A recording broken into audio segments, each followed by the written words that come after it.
Dando início à nossa próxima videoaula de Java com NetBeans do portal Criativamente, vamos para mais um método da classe Scanner. Na última videoaula nós aprendemos o método nextInt, como obter via teclado um valor numérico e armazenar a uma variável inteira. Vamos agora, como é que funciona o float? Então, float, um número float, e aqui eu coloquei errado, está faltando um A, float, e pedir para o usuário digite um número float. Eu não quero que pule linha, então eu vou tirar o println, deixar só print, e a variável número float passa a receber do objeto digitar, ponto, e aqui next float. Vamos apresentar o número digitado foi, e aí número float, e incluímos assim mais uma parte do nosso programinha de exemplo aqui, né? Vamos lá, executou. Então digite o número inteiro 10, digite o número float 25 e deu tudo certo. Então, mas observe aqui o seguinte, quando o número foi apresentado, ele foi apresentado com ponto zero, porque um número float é um número real, é um número que tem casas decimais. Deixa eu só tirar que eu coloquei um apóstrofo a mais aqui, pronto, agora ficou legal. Então na hora de digitar, vamos ver aqui, ó. Digite o número inteiro, 10. Digite um número float, 25.05. E deu erro.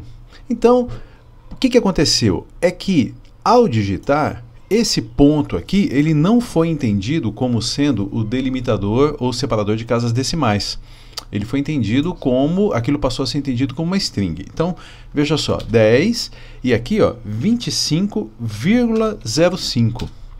E olha que interessante, o Java NetBeans, ele vai nos apresentar 25.05, mas nós temos que digitar 25,05, ou seja, nós digitamos no formato numérico utilizado no Brasil, mas o valor é armazenado na variável no formato numérico para números reais, utilizado nos Estados Unidos. Lá, o ponto é o separador de casas decimais. Aqui no Brasil, vírgula é separador de casas decimais. Depois nós vamos aprender como apresentar substituindo a vírgula por ponto, mas isso fica mais para frente. O importante agora é que nós estamos aprendendo a dar entrada, que nós precisamos digitar valores reais se formos aplicar casas decimais com vírgula, mas ele será armazenado com ponto. Vamos só fazer aqui um pequeno exemplo. Então eu vou pegar o número float que foi digitado e ele vai receber ele mesmo vezes 2.58. Um exemplo aqui apenas para a gente ver como é que isso funciona. O NetBeans nos avisa aqui que tem algum ajuste a ser feito, e aí nós temos que fazer a conversão obrigatória desse número, porque número float é uma variável do tipo float. Então nós utilizamos esta estrutura de conversão para que esse número obrigatoriamente seja convertido em float e armazenado na variável.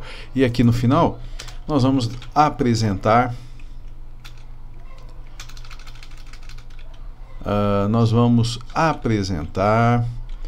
o nosso